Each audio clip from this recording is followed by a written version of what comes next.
tapping in, man, welcome back to the channel. How the Cleveland Cavaliers failed LeBron James through 2003 to 2010. So this is young LeBron right here, man. I was reading through my community tab, man, just seeing what y'all was saying on some of my videos. And by the way, hey, this community growing fast as hell. You know what I'm saying? Salute to everybody that's been watching the videos. Salute to my OGs in the comments. Salute to my young bulls in the comments, man. We all share one thing in common, and that's basketball, man. We all love basketball. And I appreciate y'all for subbing to the channel, man, and watching me navigate my way through the history of the game of basketball, man. So I appreciate y'all, man, for real. But anyways, I seen a comment was saying like, yo, Groovy, you got to chill with the narrative that LeBron James was carrying the Cleveland Cavaliers in his early years. Now listen, bro, I've been hearing that narrative forever. What I've been told was LeBron James was carrying, I'm talking about backpacking them boys to the finals. Straight scrub. I found a video about this situation, how the Cleveland Cavaliers failed LeBron James. If y'all got any other videos for me to check out to change my narrative, send them to me, bro. Put them in the comments down below, man. But this is the video I found. Shout out to my guy, Dylan Does Basketball. We're going to hop straight into this video. Before we do, like the video. Comment down below any videos y'all want me to check out next. And last but not least, subscribe to the channel if you're new, man. Let's hop straight into it. LeBron James has dominated the league since his arrival in 2003. In his 21 seasons, he's consistently been ranked as either the best player in the league or not too far behind in the top 10. He's broken countless records, won dozens of awards, and of course, has won many championships. 4 to be exact. He won 2 back-to-back in 2012 and 2013, a 3rd in 2016, and a 4th in the bubble in 2020. Incredibly impressive. But noticeably, there's a huge gap in playoff success when analyzing the first 7 years of his career. Why is this? Is it because the LeBron of the 2000s, who won 0 rings, was not nearly as good as the LeBron of the 2010s, who won multiple? Not exactly.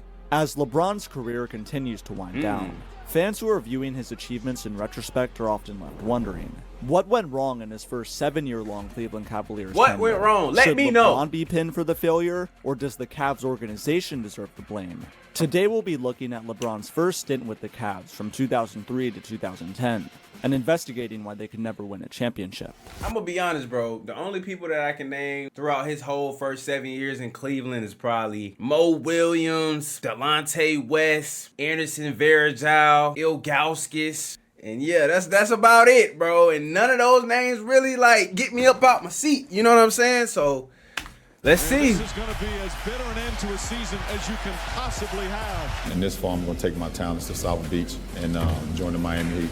I'm a big LeBron fan, and this is the worst thing that could have ever happened to me. Damn, he got old niggas crying? This a grown-ass man. He about to shed a tear.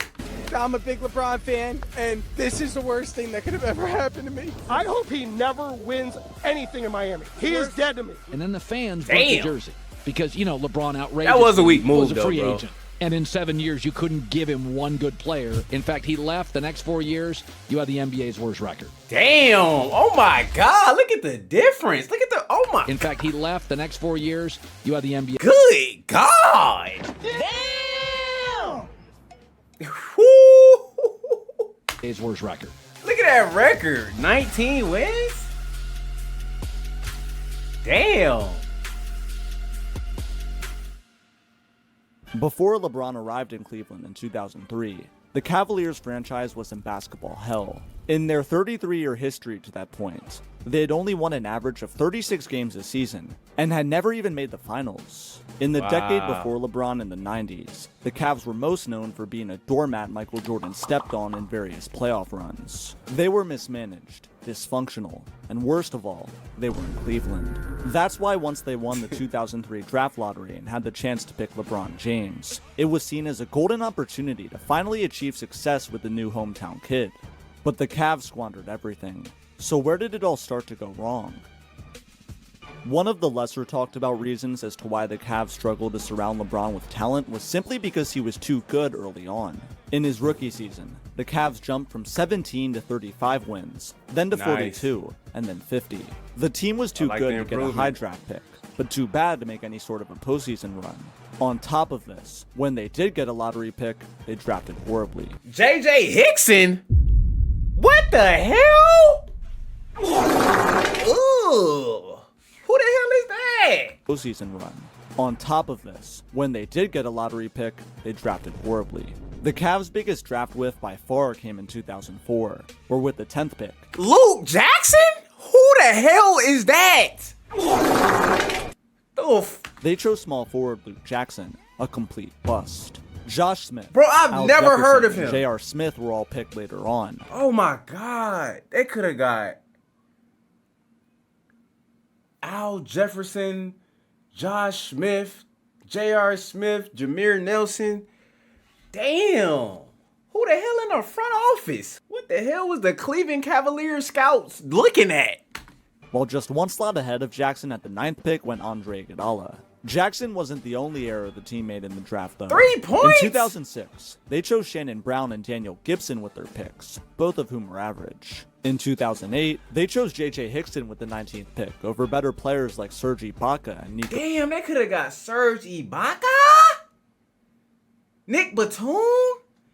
George Hill? Oh my God. Batum. All in all, in the 7 years LeBron was a Cav from 2003 to 2010, the franchise didn't manage to grab a single valuable player from the draft. Failing to capitalize on lottery picks in the draft is one thing, but letting a talented player slip from your roster is something entirely worse. In LBJ's rookie season, the Cavs had some intriguing pieces, one key player in particular being Carlos Boozer, a second-round pick in his sophomore season. He just had a nice 2003-04 campaign, putting up 15 points per game with 11 rebounds. The kid was just 22 and appeared to have loads of potential. In the summer of 2004, the Cavs told Boozer they'd decline his third-year option worth $700K to re-sign him for a deal upwards of $40 million. Boozer agreed, and even said that he and his wife were very happy in Cleveland. So what went wrong? What went wrong was that once the Cavs declined Boozer's option, he said, "Psych, I'm not staying here," and signed with the Utah Jazz for 6 years, $70 million. A great finesse for Boozer, but a nightmare for the Cavs. Damn. Boozer's explanation was that the Cavs declining his option to re-sign him long-term was tampering, and that he didn't want the league to punish them. But if you ask Cavs fans, they'll tell you he's full of nonsense and backstab them. That's tough though, because Boozer was tough in Utah, and he was slick solid when he went to the Bulls too, man. So damn. It's hard to blame the organization for this mistake, but a lack of blame doesn't make the situation any less disastrous. From the beginning of the LeBron era, the Cavs were hamstrung by their poor decisions, with all of the problems starting here in the summer of 2004. Seeing this incompetence as a young 19-year-old must have been irritating for LeBron. Once the 2004-05 season rolled around, the mistakes continued to add up as LeBron elevated his game. The Cavs missed the postseason by a tiebreaker, and it was all thanks to a late collapse. While they stood at 31-21, their highest winning percentage of that season, general manager John Paxson acquired Celtics wing Jerry Welsh for 2 unprotected first-round picks. Ooh. Immediately following this deal, the Cavs went from 31-21 to 42-40, going 11-19 in their last 30. Welsh was horrible, averaging just 2.9 points per game on 23.5% field goal shooting during this stretch. Who is the that? Cavs then traded him for a second rounder in that year's offseason. Wow. Acquiring Welsh for the draft capital they gave up was a comically bad move by the Cavs front office, and it killed their assets. LeBron, dubbed the best 20-year-old ever by Sports Illustrated during this time, was already feeling the ramifications of his incompetent franchise. His 27 points per game season was wasted. Wow. 2 seasons with LeBron, 0 postseason appearances. Damn. But have no fear, help was on the way for the King. The summer of 2005 was seen as a massive opportunity for the Cavs, who had a ton of cap space for big-name free agents. Ultimately, it came down to 2 players, Larry Hughes of the Wizards and Michael Redd of the Bucks. Larry Hughes? Michael Redd? I'm choosing Michael Redd. He was a buck for the Bucks. Both were young shooting guards who could score and play defense, but unfortunately, the Cavs chose the wrong guy. They picked Hughes over Redd, handing him a massive 5-year, $70 million contract. Damn! It was one that blew up in their faces. Hughes dealt with a myriad of injuries that hampered his time with the franchise. When he did play, he was quite disappointing. His defense was terrible, and he was such a bad shot chucker that it prompted an angry Cavs fan to start this website. Hey Larry Hughes, please stop taking so many bad shots.com, God. which was dedicated to posting all of Larry's inefficient games. Signing Hughes was essentially $70 million down the drain, and the Cavs dumped him as part of a bigger deal a few years later. On the other hand, Michael Redd went on to have some great years with the Bucks in the late 2000s, becoming a lethal scorer that surely would have helped Bron. It was What? So they played Larry Hughes 70 mil? My God. Them niggas could have got Michael Redd. He was cooking for Milwaukee, bro. Oh my. Before Giannis got there, bro, he had to be the best Buck of all time, bro. And they chose Larry Hughes. Cavs, man. was already difficult enough to bring stars to Cleveland.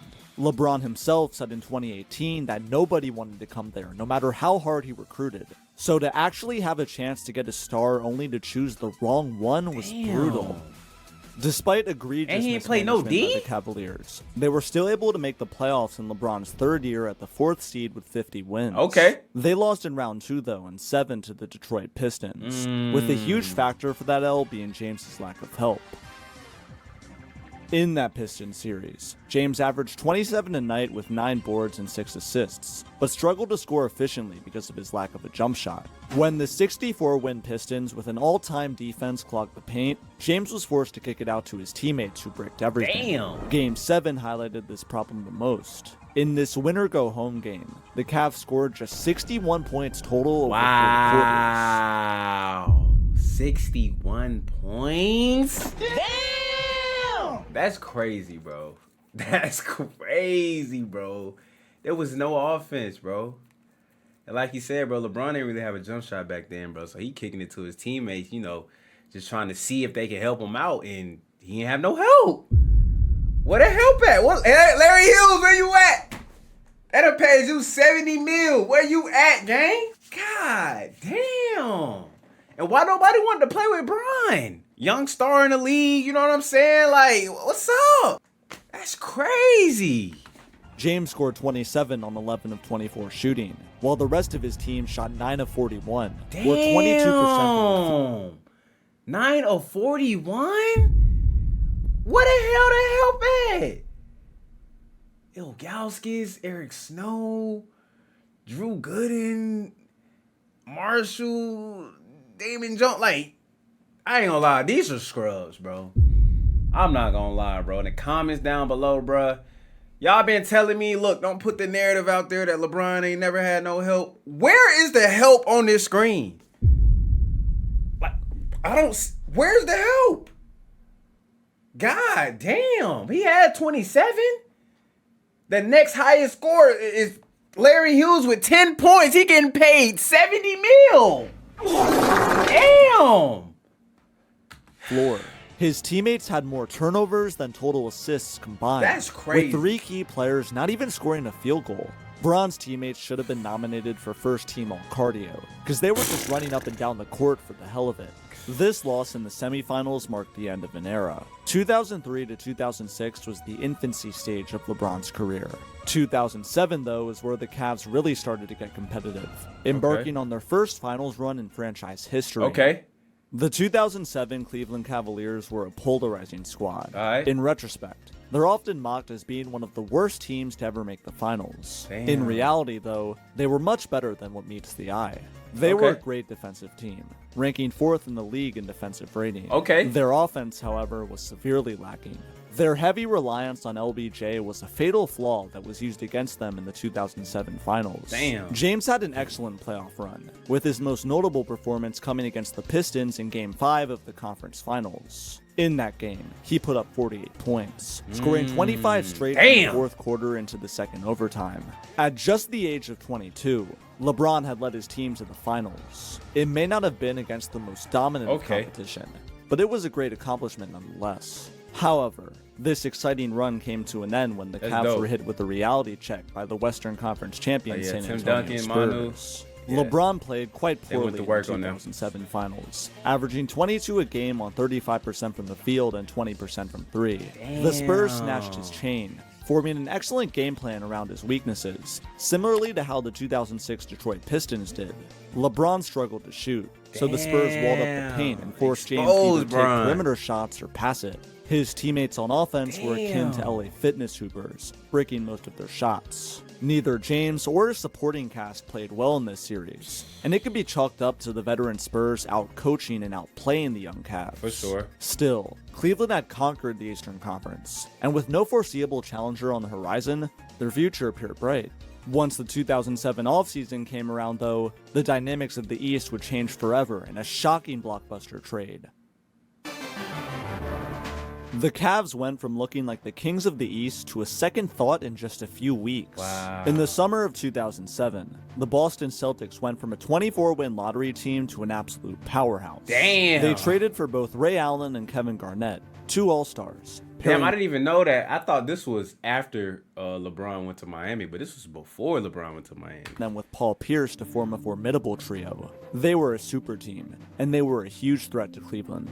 As a result of that and some regression, the Cavs took a big step back in the 2007-08 season. They went from overachieving to underachieving, winning just 45 games. They were quite active at the 2008 trade deadline, trading away Drew Gooden and Larry Hughes for Joe Smith, Ben Wallace, Delonte West, and Wally Szczerbiak. Okay, Ben Wallace, Delonte West, okay.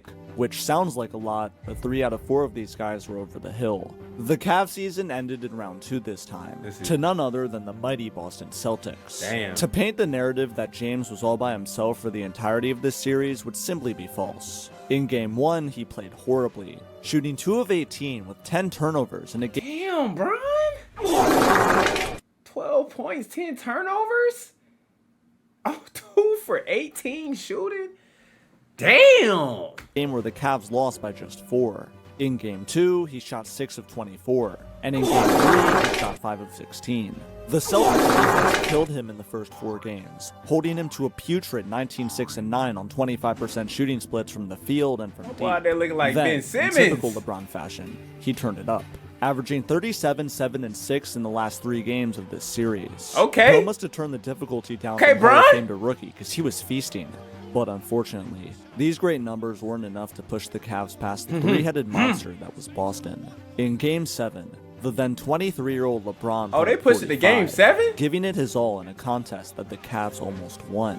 His next highest scoring teammate was Delonte West at 15, with no other Cavalier scoring double. Wow. The next highest scorer was Delonte West with 15. And nobody else scored in double digits, bro. Like, Ilgauskas, you tall as hell. Like 8 points? Anderson Varejao, Wally Szczerbiak, Ben Wallace. This was Ben Wallace before he went to the Pistons, but damn though, bro. Like he dead ass didn't have no help. He dropped 45 digits. The Celtics were heavily favored in this series, so for the Cavs to almost dismantle them was a testament to the excellence of LeBron. But at the end of the day, there are no trophies handed out for almost victories. The harsh reality was that now, with each playoff elimination that mounted, the scrutiny towards the king would continue to grow. Out of every season LeBron played with the Cavs, the 2008-09 season is the most noteworthy for a myriad of reasons. The Cavs won 66 games this year, the most in the franchise's history, with LeBron James having an unbelievable season. Let's get it! What made the Cavs so successful? A few things. 1.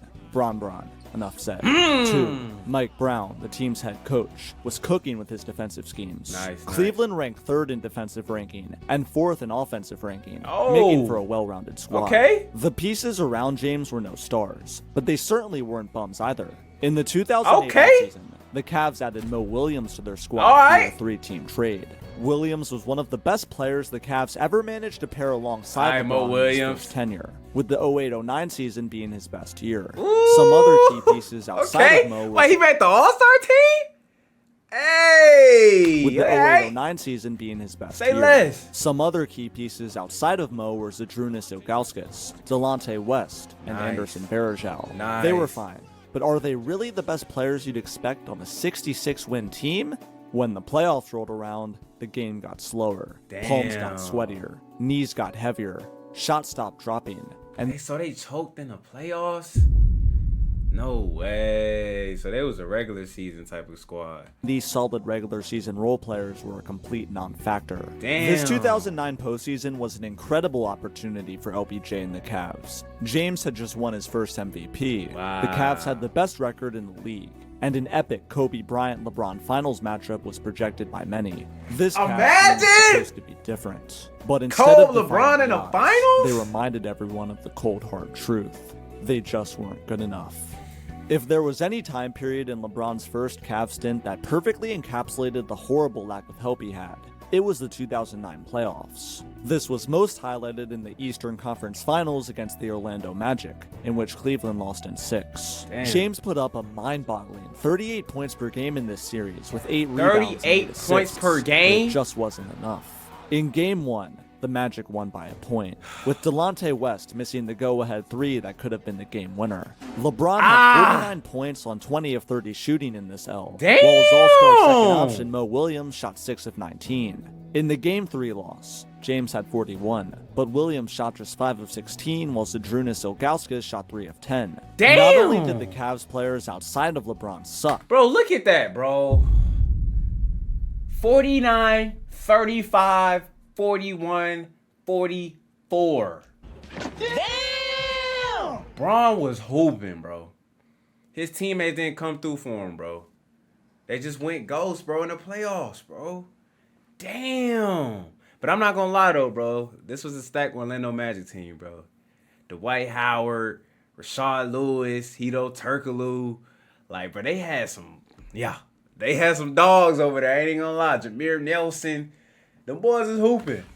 but the Magic were a damn good team in their own right. Dwight Howard's phenomenal defense altered many of LeBron's drives to the rim, and the Magic's role players sank 41% of their threes in this series. It was the worst of both worlds, and perhaps Imagine the if most Bron crushing had defeat that. of LeBron's first Cavs tenure. Now, all eyes are on the summer of 2010. LBJ was an impending free agent with 1 year left on his deal after this Orlando series. Pressure from all sides was on the Cavs front office to get a second star. So how did they respond? Shaquille O'Neal! Ew! That's who y'all got? Made a splash in the 2009 offseason, trading for Shaquille O'Neal. Without any context at all, this could be seen as an incredible move. The Cavs got their second star LeBron had been waiting for. Wait, you're telling me he's 37? 37 years? It was washed! Well, okay. Did I mention they also got Anthony Parker? Who? Who the hell is Anthony Parker? Not Tony Parker, Anthony Parker. The Cavs should have been scrambling to get as much talent around LeBron James as possible to convince him to stay. Like, come on, they man. should have left nothing off the table. They had a once-in-a-lifetime talent on the squad. But instead of taking an aggressive approach, Cleveland instead chose to be conservative. And it cost them LeBron James. Damn. The most appalling example of this came during the 2010 trade deadline. With James as a soon-to-be free agent, this deadline was the last chance for the Cavs to put together any semblance of hope for him. And they almost pulled it off. In February 2010, Chris Broussard of ESPN reported that the Cavs and Suns were closing in on a deal that would send Amari Stoudemire? Imagine. Ooh, that would have been tough. Stoudemire to Cleveland. Stoudemire was a dominant all-star big man who could have been the peanut butter to LeBron's jelly. The price? Zydrunas Ilgauskas and J.J. Hickson. Hell Big Z was in retirement, while J.J. Hickson was a promising player, the 19th pick in the 2008 draft. This should have been a no-brainer for Cleveland. Who cares about young talent when you have LeBron freaking James? This was a chance for the Cavs front office to show LBJ that they were willing to take a chance and bring him his long-coveted second star. It could have been the move that pushed the Cavs to a championship. But rather than making this deal, the Cavs opted out, saying they were unwilling to trade J.J. Hickson. Are you serious? J.J. Hickson. The f y'all doing in the front office? Trade this nigga, bro. Why do you care about no J.J. Hickson? We talking about Amari Stoudemire, bro. The hell? J.J. Hickson? Seriously? Brother sounds like a 2K auto-generated player, and you wouldn't trade him for Amari Stoudemire? The Cavs instead took the far safer route, trading Big Z and a 2010 first-rounder to the Wizards for Antoine Jameson. Jameson was no scrub, but skipping on Amari Stoudemire for him was insane. This trade falling through perfectly encapsulated the incompetence and foolishness of the Cavs franchise during LeBron's first tenure. Even when a star was handed to them on a red carpet, they still couldn't make the right decision. When this trade fell through, it was the final straw for LBJ. He knew that he had to leave, and unfortunately, his attitude showed on the court. Many argue to this day that LeBron gave up in the 2010 playoffs versus the Celtics in round 2. His Game 5 against the C's was miserable. With the series tied at 2, James put up just 15 points on 3 of 14 shooting. The Cavs lost in 6. LeBron no-showed and played passive. But can you really blame the guy? He was fed up. Not to mention, he had to deal with a controversy involving his teammate Delonte West allegedly sleeping with his mother. I forgot about that, bro. Ain't no way. I forgot about that. But anyways, I'm not going to say it's right to just give up on your team like that, especially in the playoffs. But damn, though, bro. They had chances to surround Bron with great talent, but they just couldn't. They couldn't, bro. J.J. Hickson, my nigga? Are you serious, bro? Passive. But can you really blame the guy? He was fed up. Not to mention, he had to deal with a controversy involving his teammate Delonte West allegedly sleeping with his mother. That's crazy. Like, damn. LeBron's teammates were screwing him over in more ways than one. Yeah, that's bad.